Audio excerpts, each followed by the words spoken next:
বলছি এটা কি হাসানুজ্জামানের নাম্বার? তোমার ভাতারের নাম্বারে জারের বেটা যাই রে।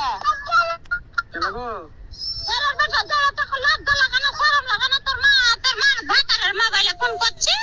তোমার পাল্টা যারা কথা গোয়ালি পাঠা দেব রে খাসির বেটা। তোমার গাল দিচ্ছেন কেন?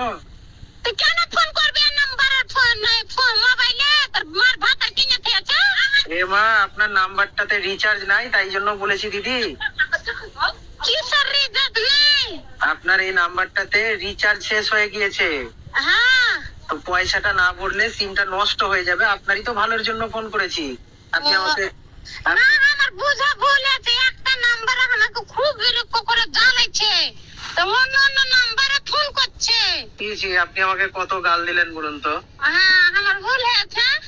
অন্য নাম্বারে ফোন করছে রে ভাই, তো আমার মাথা খারাপ করে দিচ্ছে। রাত 12টা করে মানে না, 2টা মানে না। দিয়েছি, ওগুলো করলে তো আপনি একটা কাজ করবেন, রাত্রিবেলা ফোনটাকে বন্ধ করে দিবেন, তাহলে আর আপনাকে বিরক্ত করতে পারবে না, ঠিক আছে?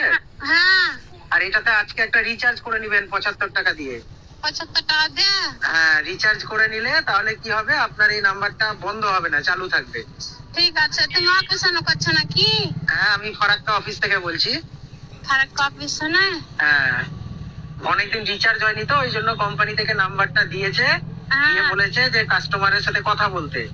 এবার আপনাকে ফোন করতে গিয়ে তো আপনি যে আমাকে গাল দিলেন, আমি তো ঘাবড়ে গেছিলাম।